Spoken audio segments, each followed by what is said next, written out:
स्वागत है on the platform of Prashant academy. दोस्तों मैं आपका मिश्रा सर लेके हाजिर हुआ हूँ बहुत ही ज़्यादा इंटरेस्टिंग और बहुत ही ज़्यादा मज़ेदार टॉपिक। दोस्तों जैसे कि मैं बता दूं कि आज का जो टॉपिक है वो है concept related to the inequalities. जी हाँ, जैसा कि टॉपिक है इनइक्वालिटीज़, ये ऐसा टॉपिक है जो हर वन डे एग्जामिनेशन में बहुत ही ज़्यादा हेल्पफुल है और बहुत ज़्यादा बेनिफिशियल है। जैसे कि एसएससी हो गया, बैंक हो गए, रेलवे हो गया, उन सारे एग्जामिनेशन में मिनिमम 5 मार्क्स के क्वेश्चन आते हैं।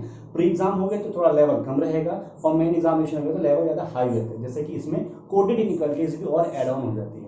तो आज मैंने सोचा है कि क्यों मैं आपको कॉन्सेप्ट बताऊं, इसका आखिरकार कॉन्सेप्ट है क्या इनइक्वालिटीज का। दोस्तों जैसा कि आप नाम देख रहे हैं इसका इनइक्वालिटीज, मतलब इन अलग है और इक्वालिटीज अलग है। मतलब इसमें होता है क्या कि हमारे पास दो क्वांटिटीज होती है। फॉर एग्जांपल क्वांटिटी नंबर 1 ए है और जो सेकंड है वो बी है। हम इन दोनों के बीच में क्या होता है, पर्टिकुलर रिलेशन होता है। ठीक है, उस रिलेशन में क्या मतलब ये रिलेशन क्या होता है, क्वेश्चंस में दिए होते हैं, उनके बीच में हमें क्या करना पड़ता है, कंपैरिजन करना पड़ता है। ठीक है, अब ये कंपैरिजन दोस्तों ये डिफरेंट पैरामीटर्स के रिलेटेड होता है। ठीक है, कि कैसे कंपैरिजन कर रहे हैं। उस कंपैरिजन में हमारे पास बेसिकली फोर थिंग्स होती है जो कि इन दोनों के बीच का रिलेशन हमें डेवलप करने के बताई जाती है। और उसमें भी हम कंक्लूजन जो दिया जाता है उसमें हम ट्रू या फॉल्स, राइट या रॉन्ग हम उसमें जस्टिफाई करते हैं। ठीक है दोस्तों, जैसा कि मैंने आपको बताया था कि हमारे पास 4 सिंबल्स होते हैं, 4 चीजें होती हैं जिससे हम दो क्वांटिटीज को हम कंपेरिजन करते हैं कि वो कौन सी क्वांटिटी बड़ी है कौन सी छोटी है। ठीक है, तो दोस्तों पहली जो आती है नंबर फर्स्ट पे है वो है ग्रेटर देन। ठीक है, ग्रेटर देन मतलब क्या है कि बड़ा कौन है। जैसे हमारे पास जैसे बताया था मैंने कि ए और बी है, तो ग्रेटर देन का सिंबल ये होता है, मतलब जिसकी तरफ मुंह खुला होगा वो क्या होगा, क्वांटिटी बड़ी होगी। ठीक है, और लेस देन में क्या होता है, कम। ठीक है, तो इसमें क्या सिंबल होता है, ये वाला सिंबल होता है। ठीक है, तो इधर जो क्वांटिटी होगी जैसे ए है, यहाँ पे क्या होगा, ये क्या होगा, क्वांटिटी कम होगी एज कंपेयर टू दिस। और ये है ग्रेटर देन और इक्वल टू, इसमें क्या होगा कि ये सिंबल है, ग्रेटर देन का भी सिंबल रहेगा और इक्वल टू का सिंबल ये नीचे रहेगा। ठीक है, और लेस देन और इक्वल टू में क्या होता है दोस्तों, इसमें क्या है, लेस देन और इक्वल टू। लेस देन का सिंबल जो ये था और इक्वल टू का सिंबल जो ये है। ठीक है, फॉर एग्जांपल देखिए जैसा कि क्वांटिटी ए और क्वांटिटी बी है, इसमें अगर हमें ग्रेटर देन बताना है ए को तो हम क्या करेंगे, इसकी तरफ मुंह खोलेंगे। दोस्तों ये देखिए ध्यान से कि ये जो सिंबल है जिसकी तरफ ये ओपन है, open with have greater value, इसको ध्यान से रखिए। मतलब जिसकी तरफ ये ओपन है उसकी वैल्यू क्या होगी, वो हमेशा ग्रेटर होगी, और जिसकी तरफ बंद है मतलब ये क्लोज है वो क्या होगा, उसकी वैल्यू क्या होगी, कम होगी। यहां तक समझ में आ गया होगा। अगर मैं यही चीज अगर मैं लेस देन वाला करूं कि ए लेस देन बी, तो मैं इसको लेस देन क्यों बोल रहा हूं, क्योंकि पहले हम ए को बोल रहे हैं, आगे मतलब वैसे अगर बोले तो बी ग्रेटर होगा ही होगा। यहां पे भी देखिए बी की तरफ माउस इसका ओपन है इस सिंबल का, तो बी ग्रेटर है। लेकिन जो सबसे पहले हमारा जो सब्जेक्ट होता है, ये जो सब्जेक्ट है इसको हम सब्जेक्ट बोलते हैं। ठीक है, तो ये जो पहला सब्जेक्ट और प्रेडिकेट है इसको हम अगर इसकी बोल रहे हैं ना हम ए लेस देन बी, तो ये पहले मुंह इसका क्लोज है, तो ये क्या हो गया, क्वांटिटी क्या होगी, लेस हो गई। ठीक है, तो अगर ये तो लेस देन और उसका हो गया, अगर मैं बताऊं इसकी बात ग्रेटर देन और इक्वल टू, तो इसमें क्या होगा दोस्तों, ये और बी। तो ये सब्जेक्ट और प्रेडिकेट है, इन दोनों के बीच का जो ये रिलेशन है ना, ये रिलेशन जो है इसमें क्या होगा, ये चीज तो बड़ी है ए और साथ में इक्वल टू का भी साइन है, तो इसमें क्या हो गया, ए चाहे तो बड़ा भी हो सकता है, चाहे तो ये क्या बी के साथ भी मतलब इक्वल भी हो सकता है और बड़ा भी हो सकता है। ऐसे similarly a less than equal to b का भी है, मतलब ए बी से छोटा भी हो सकता है और बी के बराबर भी हो सकता है। ठीक है, तो ये टोटल 4 हमारे पास केसेस होते हैं इनइक्वालिटीज में, कि ए कभी ग्रेटर होगा, ए कभी लेस होगा, या ए ग्रेटर देन और इक्वल टू भी हो सकता है, या ए हमेशा क्या पता कभी लेस देन और इक्वल टू भी हो सकता है। चलिए इसको हम एग्जाम्पल के फॉर्म में देखते हैं। दोस्तों अब बारी आती है एग्जाम्पल की। ठीक है, तो ये हमारा जो सब्जेक्ट है ए और ये बी, ठीक है, इसको हम सब्जेक्ट बोलते हैं और इसको हम क्या बोलते हैं, प्रेडिकेट। ठीक है, जस्ट नाम दिया गया है, उसका कुछ वैल्यू मतलब उसको कुछ इंपॉर्टेंस ही नहीं है, बस नाम है कि हाँ ये इसको अलग हम बोल रहे हैं, इसको अलग बोल रहे हैं, ठीक है। तो ये सब्जेक्ट और प्रेडिकेट के बीच का जो रिलेशन है वो चाहे तो ग्रेटर हो। फॉर एग्जाम्पल हमने बोल दिया कि जो ए की वैल्यू है वो है 4 और बी की वैल्यू क्या है 6। अब यहाँ पे आप बताइए कौन बड़ा है कौन छोटा है, कौन बराबर है कौन इक्वल टू है। तो आप सिंपली क्या बोलेंगे कि बी बड़ा है तो बी की तरफ मुंह खोल दिया, ठीक है। अगर मैं यहीं पे ए की वैल्यू को कर दूं 8 और बी की वैल्यू को कर दूं यहाँ पे बी की वैल्यू को कर दूं मैं 3, तो 3 में क्या होगा 8 से अगर 3 को कंपैरिजन करोगे तो क्या होगा ये ये हो जाएगा, ये सिंबल होगा। तो ये क्या हुआ अभी इस टाइम ए बड़ा है ना, 8 वैल्यू जो है इसकी बड़ी है, तो सब्जेक्ट क्या है ग्रेटर देन प्रेडिकेट है। अगर मैं यहीं पे ए की वैल्यू को 5 ही रहने दूं और बी की वैल्यू को भी 5 रहने दूं तो ये क्या हो गया इक्वल टू हो गए, ठीक है। ये सिंपल एग्जांपल है, ठीक है। ये एग्जांपल क्या होगा सिंपल हो गया, लेकिन ये केवल आपका कॉन्सेप्ट क्लियर करा रहे हैं। ये जो कॉन्सेप्ट आपका मतलब ये इनइक्वालिटी का जो ये कॉन्सेप्ट है ग्रेटर देन ये लेस देन या इक्वल टू। अब जो हमारा पॉइंट ऑफ व्यू है पढ़ाने का, मतलब इस जो टॉपिक का है रीजनिंग में जो हमारा पॉइंट ऑफ व्यू है पढ़ाने का कि क्यों हम ये इस टॉपिक को पढ़ रहे हैं इनइक्वालिटीज, ठीक है, वो क्या करेगी इसको मर्ज करेगी। उसमें ये वैल्यू नहीं आएगी, मतलब ये एग्जाम्पल्स नहीं आएंगे, वो क्या करेंगे ऐसे करेंगे ए बी सी या डी ऐसे करके कब इक्वल टू में लाएंगे, ठीक है। तो चलिए उन एग्जांपल्स में हम मतलब मेन चीज पे आता हूं अब मैं, ठीक है। ठीक है, देखिए ये जो अब मैं इस एग्जांपल बताने जा रहा हूं आपको, ठीक है। इसमें क्या होता है दोस्तों, एक होता है हमारा स्टेटमेंट और एक होता है हमारा कंक्लूजन, ठीक है। अभी जो मैंने एग्जांपल आपको बताया था वो छोटे एग्जांपल थे जो आप बेसिक में क्लास 8th में या 5th क्लास में पढ़ते होंगे। अब क्या है उनका कॉम्बिनेशन, जैसे A greater than B greater than C less than और equal to D equal to E greater than F और ग्रेटर देन और इक्वल टू जी। ये हमारा क्या है एक स्टेटमेंट है। ये अलग अलग सब्जेक्ट्स हैं और हमने इनको क्या कर दिया, इनको कंप्लीट में एक रिलेशनशिप में ले आए हैं, ठीक है।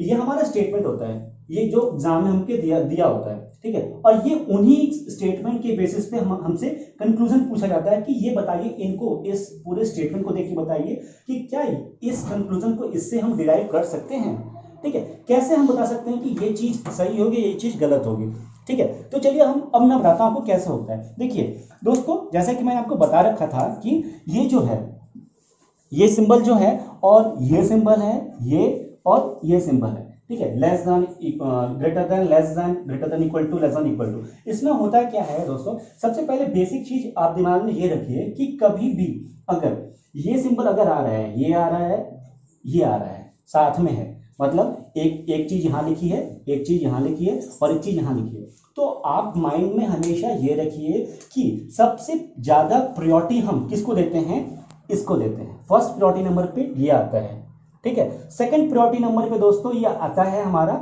इक्वल टू और ग्रेटर देन, ठीक है। और थर्ड नंबर पे आता है हमारा इक्वल टू, ठीक है।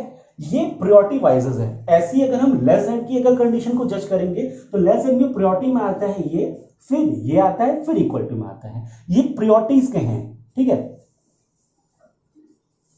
अगर ये आप जैसे आप एक फॉर एग्जांपल आप समझिए कि अगर हमने घर में एक फैमिली मेंबर है हमारे, ठीक है, तो सबसे बड़ा कौन होता है, फादर होता है ना। तो मान के चलिए ये फादर है, ठीक है, फिर ये मदर है और ये क्या है उनके बच्चे हैं। तो सबसे पहले अगर रिलेशनशिप में अगर ये सिंबल आ गया, ठीक है, और अगर मैंने बोला कि ए जैसे यहाँ पे है एग्जाम्पल मैंने सेट करके रखा है कि ए ग्रेटर देन सी, तो यहां से देखिए क्या हो रहा है, ए ग्रेटर देन सी है, तो ये देखिए ग्रेटर देन है और ग्रेटर देन है। इनके बीच के जितने भी सिंबल्स हैं मतलब सब्जेक्ट और प्रेडिकेट को देखिए, उनकी पोजीशन को ढूंढिए, पहले सर्च करिए कि पोजीशन में यहां पे लिख देता हूं सर्च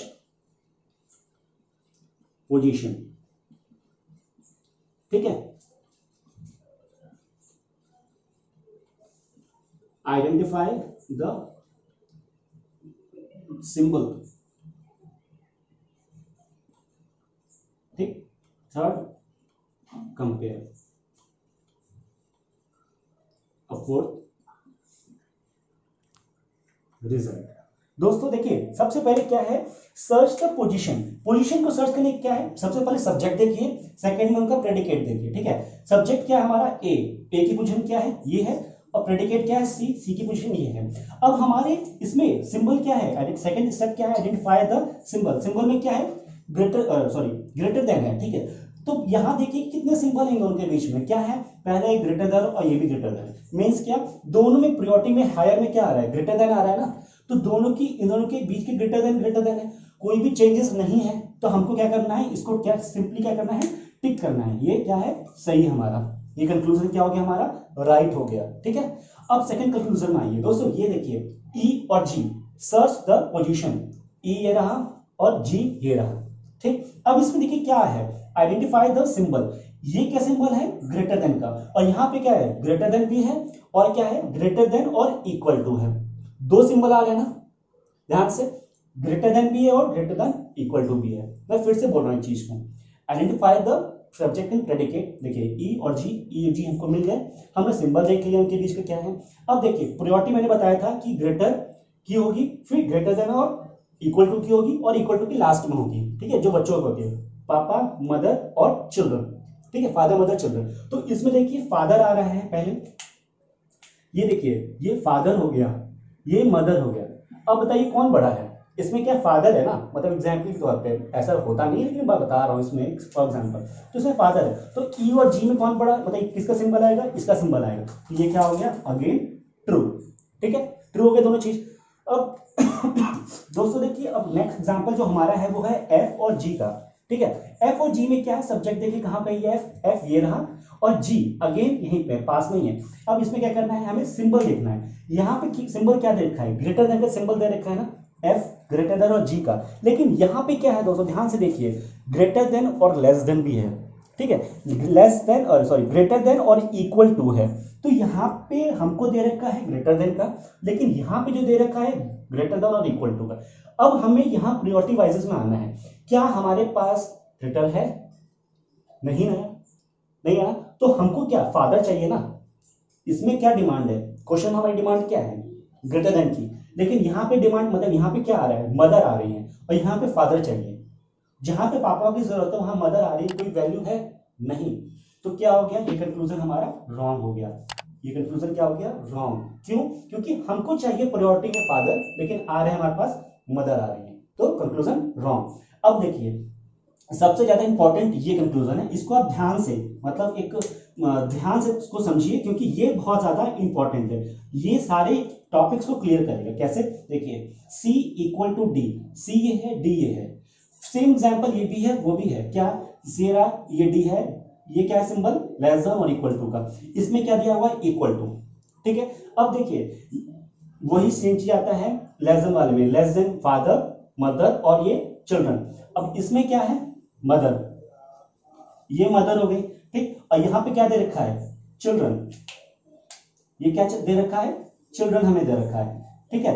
अब इसमें क्या होगा दोस्तों, मदर और चिल्ड्रन में कंपैरिजन होगा, ठीक है, मदर बड़ी है या चिल्ड्रन बड़े हैं, ठीक है। तो लेकिन हमें सबसे पहले प्रायोरिटी में क्या रखना है, मदर रखना है ना, तो मदर मतलब क्या, ये वाला सिंबल होना चाहिए, लेकिन यहां क्या दे रखा है, इक्वल टू का सिंबल दे रखा है ना, तो सिंबल मतलब क्या हुआ, कंक्लूजन ये टोटली क्या हो गया हमारा, ये रॉन्ग हो गया, ठीक है। अगर मैं मैथमेटिकल फॉर्म में बताऊं, मतलब एक इसको कंक्लूजन फॉर्म में बताऊं, तो क्या होगा कि अगर फॉर एग्जांपल इसकी वैल्यू को आप मान के चलिए कि इसकी वैल्यू मान लो 3 है, क्योंकि ये बोला है लेस देन, तो 4, और इसकी इक्वल टू भी है तो ये 4 भी हो सकता है, तो 3 चाहे तो कम भी है चाहे तो बराबर भी है ना। लेकिन आप मैथ्स है ना, ये लॉजिक मतलब एक लॉजिकल सब्जेक्ट है, रीजनिंग मैथ्स है, लॉजिकल सब्जेक्ट है, तो इसमें चाहे तो वो चीज बड़ी हो सकती है चाहे तो वो चीज छोटी हो सकती है, दोनों चीज एट अ टाइम नहीं हो पाएगी।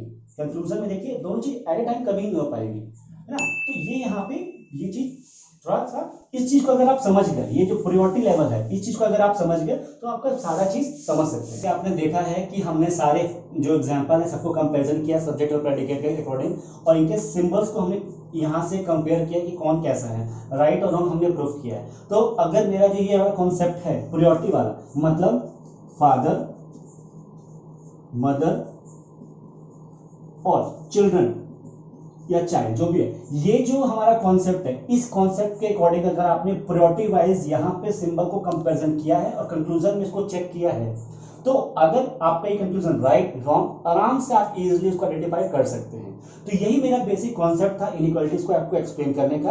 अगर फर्दर क्लासेस में मैं आपको बताऊंगा आपको कि कोडेड इनइक्वालिटीज क्या होती है, मीन्स उसमें क्या होगा, कुछ यही सिंबल्स को हम कुछ चाइनीज कोडिंग में हम उसको कन्वर्ट करेंगे, ठीक है, तो वो चीज फर्दर होगी।